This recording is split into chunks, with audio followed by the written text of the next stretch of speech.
د زرګونو آبادۍ دپاره جوړ کړی شوی نوی روډ نن دا حال دی. زموږ موجوده حکومت دا دعوی لري چې موږ کرپشن ختم کړو، خو نن زه تاسو ته ښایم چې د حکومت په کاغذونو کې د دې روډه څومره شوې ده او تارکول څومره دي. د دې د تفصیلاتو دپاره موږ سره د قومي ګرین جرګې ممبر کوم چې د دې علاقې ناظم هم دی امیر کرم خان موجود دی.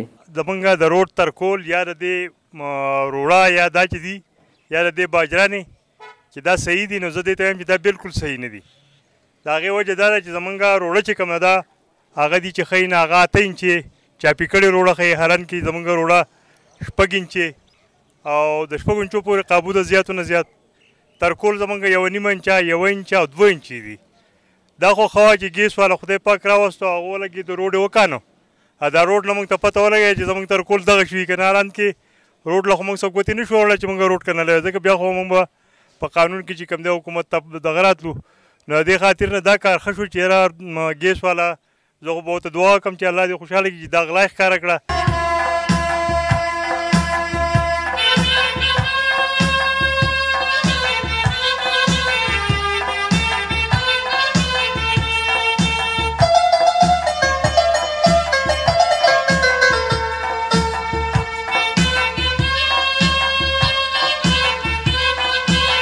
په دې موقع باندې موجود د قومي ګرین جرګې ترجمان فضل الله خان وویل چې څومره غټ غټ افسران دي چې هغوی راشي او د دې سړک حال وګوري او د روډ د ټیکهدار نه هم خفګان ظاهر کړی دی چې د دوی د لاسه په روډ کې اکسیډنټونه شوي دي، خلک پکې زخمیان شوي دي او څه پکې وفات شوي دي.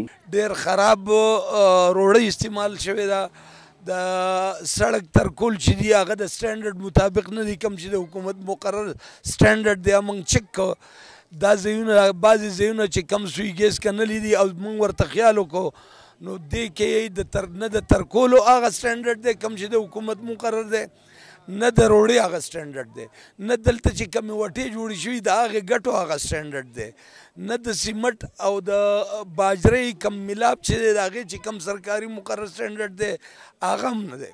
نو ټول هر ځای کې 2 نمبر میټیریل استعمال شوي، ډېر زیاتی شوی او دا سړک چې د وسه پورې په دې 1 کیلومیټر باندې 18 میاشتې ولګېدې دا به په میاشت 2 کې ختمي. لہذا څومره متعلقه محکمې چې دي که هغه د انټي کرپشن دي که هغه د محتسب دي که هغه سرکاري ادارې دي که هغه دلته د کرپشن د انټي کرپشن اډوایزر دی ممبران دي، دې ټولو ته زموږ اپیل دی چې هغه راشي او د دې سړکونو حال وګوري. دلته کې وروره کم از کم د تپوس خو خلک شته، موږ خو لکه په دې سلسله کې موږ خاموشي نه شو اختیارولی او کم خلک چې د دې ذمهوار دي هغه به موږ چېرته معاف نه کړو.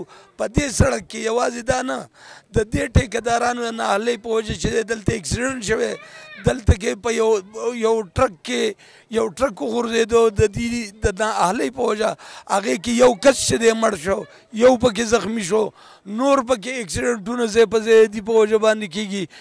دلته کې زمونږ په دې علاقه کې کم از کم 2000 ایکړه ځمکه چې ده هغه بنجر شوه، ولې دې ورانې کړې، د خلکو کورونه یې وران کړو، د خلکو وټې یې ورانې کړې، د خلکو دیوالونه یې وران کړو او دا 13 میاشتې چې د دې علاقې خلک کم په عذاب کې مبتلا دي نو هغوی توبه وباسي چې یاره موږ له دې روډ نه جوړوي، موږ له دې زوړ روډ چې دی هغه بحال کړي. د سویګز دپاره کنستر شوی روډ که یو خوا د عوامو دپاره مشکلات سیوا کړي دي، خو بل خوا د روډ د محکمې دوکه یې په ډاګه کړې ده. د علاقې خلکو د واکدارانو نه غوښتنه کړې ده چې راشي او زموږ د روډ حال وګورئ. د کیمرامین تاج منیر سره سمد انجم، اواز سوات نیوز له راتلونکي پروګرام پورې اجازه ورکوي. په لوی الله مو سپارو. د الله په امان.